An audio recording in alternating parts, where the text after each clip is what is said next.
A Rússia é um país em guerra, mas não está apenas lutando contra a Ucrânia, está também lutando internamente. A economia atingiu o fundo do poço e os recursos para cobrir os custos da guerra foram esgotados. Soldados na linha de frente estão lutando para encontrar comida e a escassez de munição e equipamentos está aumentando. Os russos estão agora à beira de uma grande revolta dizendo basta. Enquanto o Kremlin recorre à exploração até das regiões mais pobres para preencher o orçamento, o crescente descontentamento nas ruas está se transformando em rebelião. Explosões não estão apenas iluminando o horizonte de Moscou, mas também incendiando telas de televisão a quilômetros de distância. Em Rostov, mães furiosas incendiaram o comissariado militar. Em Kazan, protestos contra o aumento dos preços da eletricidade se transformaram em slogans de "não há guerra". E em vilarejos do Daguestão, uma enxurrada de caixões desencadeou pedidos de autonomia. Até os refrigeradores da classe de baixa renda na Buriácia foram apreendidos pelo exército.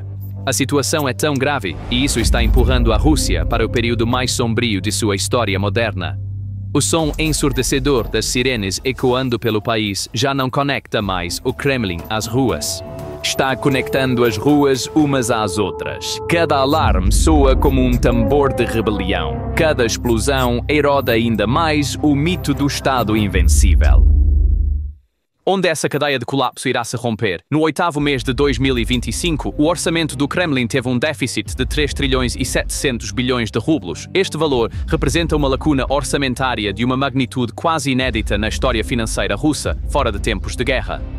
À medida que o custo da guerra na Ucrânia aumenta a cada mês, os gastos militares estão disparando. As receitas de energia estão diminuindo devido às flutuações globais de preços e sanções. Enquanto isso, o rublo não consegue parar sua queda de valor. Assim, os cofres de Moscou estão se esvaziando rapidamente, lutando para suportar o peso da guerra. A solução do Kremlin para fechar essa lacuna tem sido mexer nos bolsos dos cidadãos nos níveis mais baixos da sociedade. Buriácia, uma das regiões mais pobres da Sibéria, já possui uma estrutura socioeconômica frágil, com baixos níveis de renda, capacidade de produção limitada e altas taxas de desemprego.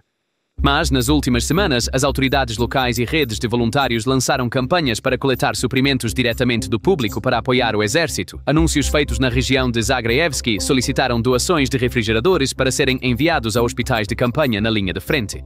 No entanto, a lista de pedidos rapidamente se expandiu para incluir necessidades humanitárias básicas, como motocicletas, roupas, cadeiras de rodas, bengalas e até água potável. Um pequeno número de pessoas entregou voluntariamente seus refrigeradores restantes em funcionamento e outros itens utilizáveis, mas essa cena chamou a atenção não apenas pelo auxílio material que forneceu, mas também pela mensagem que transmitiu.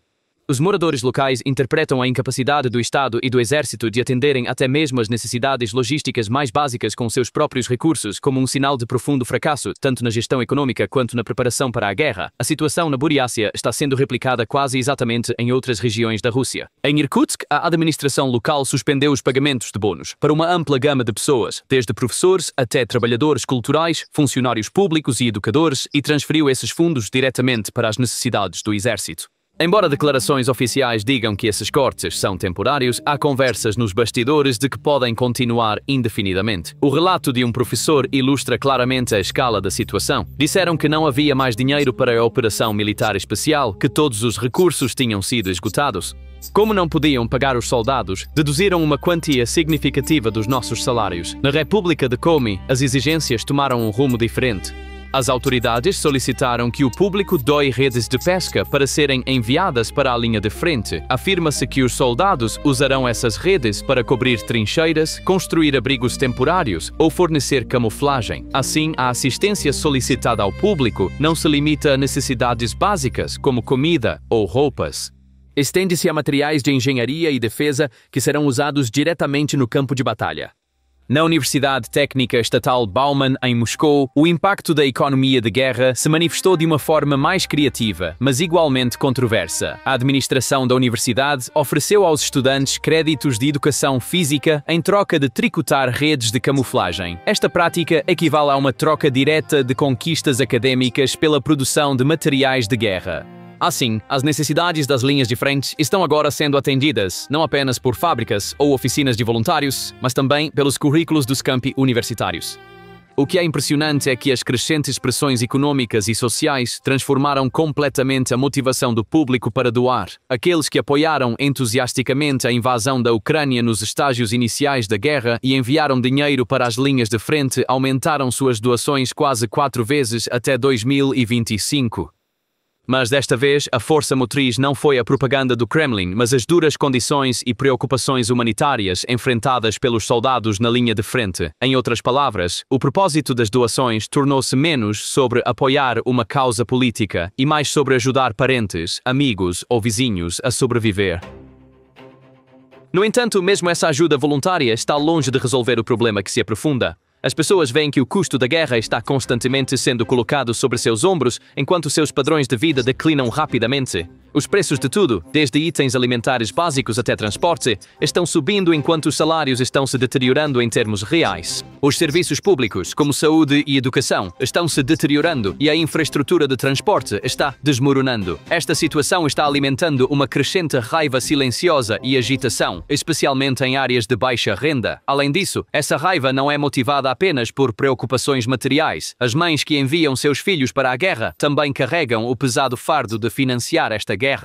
No Daguestão, onde os funerais de soldados se sucediam, reuniões foram realizadas sob a bandeira da autonomia local e a questão foi rapidamente levada à agenda oficial do Parlamento Regional. No Tartaristão, um imã disse em seu sermão: se a capital declara guerra e envia a conta para os camponeses, isso não é justiça. Como resultado, uma investigação foi iniciada contra ele pelo Comitê de Política Étnica. Toda vez que as alocações orçamentárias são cortadas, o descontentamento cresce nas províncias. Quando o poder do centro enfraquece, a periferia torna-se relutante em reconhecer a autoridade. A raiva nas ruas irrompeu em Novosibirsk no final de julho.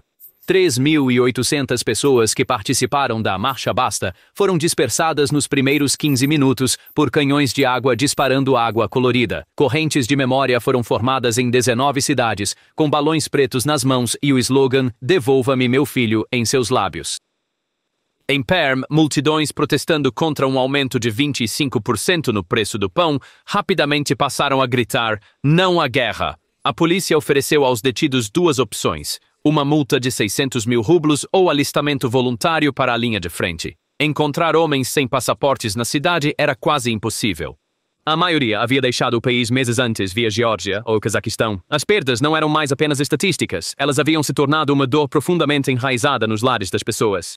De acordo com fontes independentes, o número de soldados russos mortos, gravemente feridos ou desaparecidos entre fevereiro de 2022 e julho de 2025 chegou a 1.050.000. Isso significava que 1 em cada 4 famílias no país tinha uma fita preta pendurada na porta.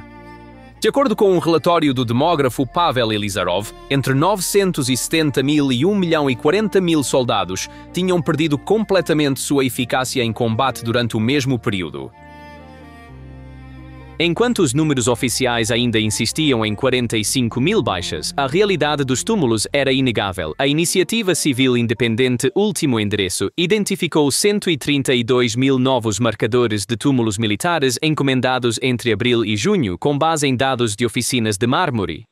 Isso equivalia a uma média de 1.450 mortes por dia. Jornais locais em vilarejos agora imprimem obituários em páginas extras, enquanto nas cidades, a pergunta "por que a guerra?" é pichada nas paredes dos bairros. Enquanto a televisão estatal transmitia manchetes sobre os heróicos defensores da pátria, mães no Telegram ainda sussurravam as mesmas palavras. A caixa de zinco chegou, não pudemos ver seu rosto. No entanto, 350.000 pessoas foram convocadas em um recrutamento acelerado para compensar as novas perdas, mas o número confirmado não chegou nem a 50.000.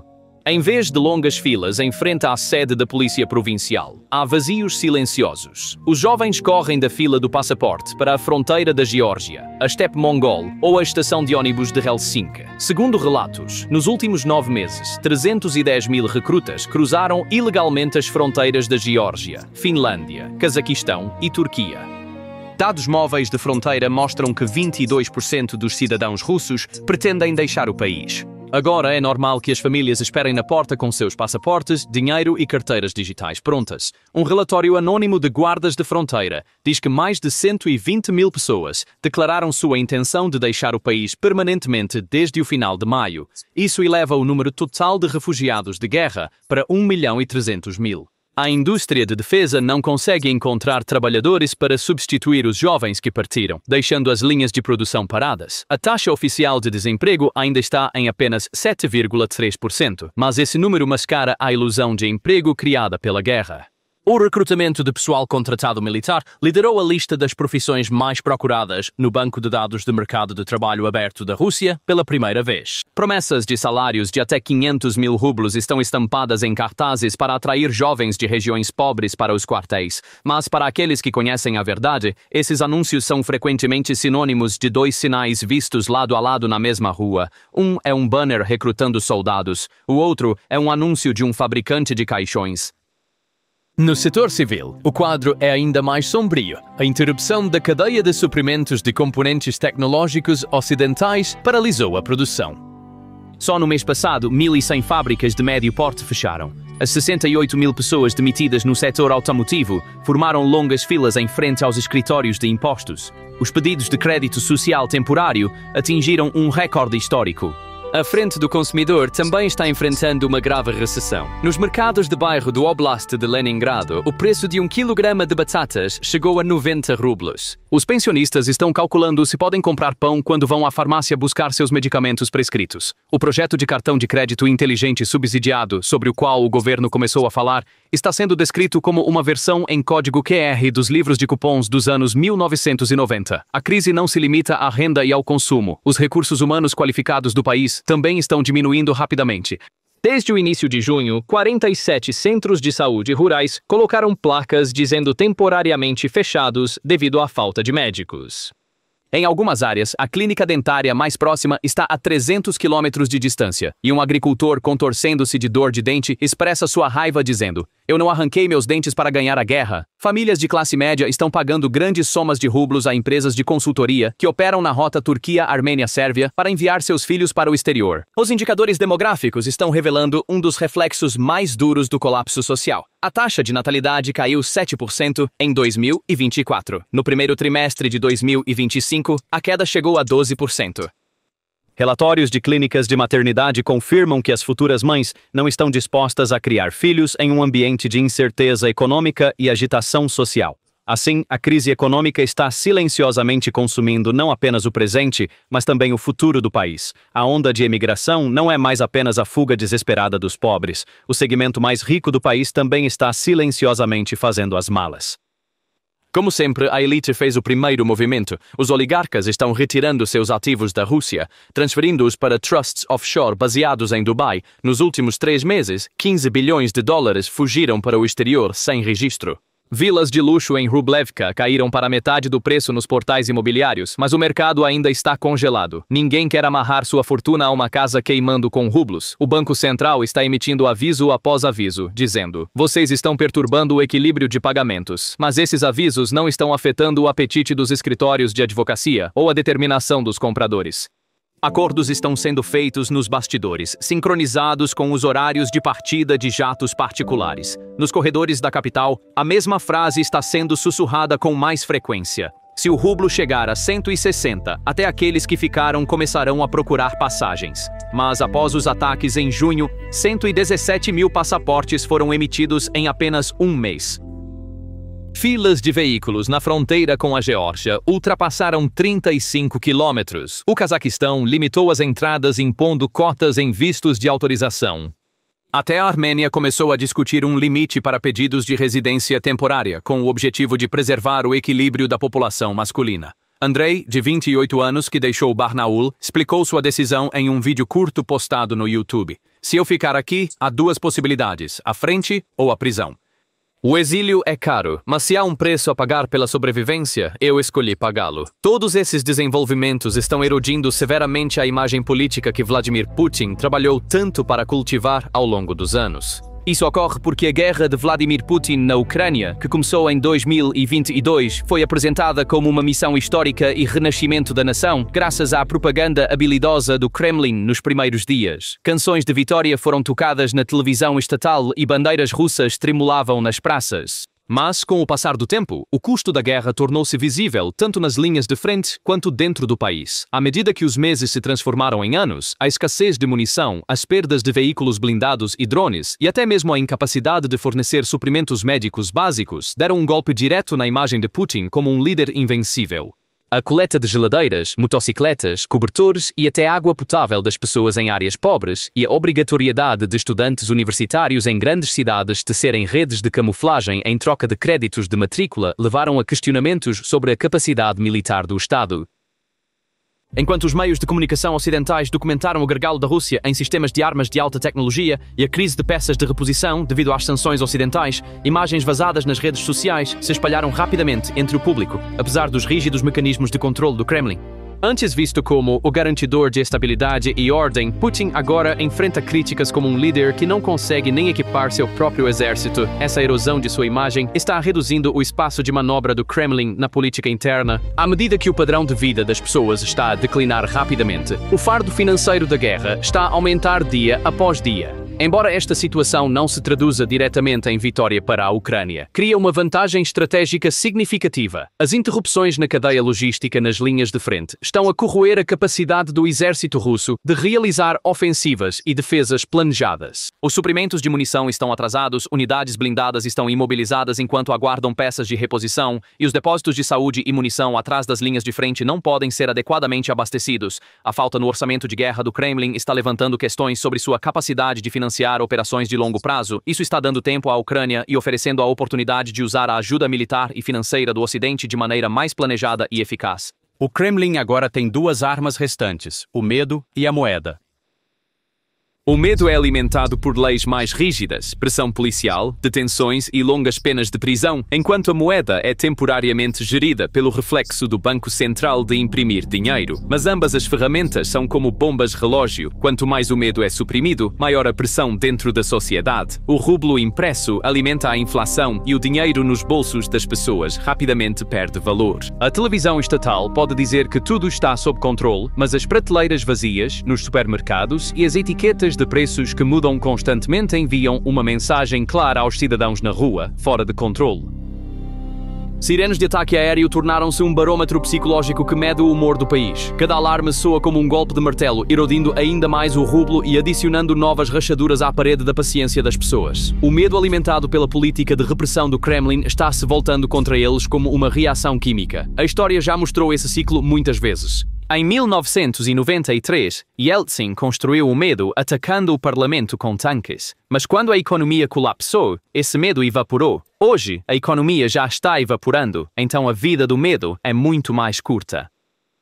Os livros de história russos contêm a frase: "A revolta russa é um fenômeno poderoso." Mas a imagem para 2025, em vez de sussurrar seu significado, grita-o em voz alta. O pão está caro, as crianças estão no túmulo, o rublo não vale nada, e sirenes de drones podem ser ouvidas dia e noite.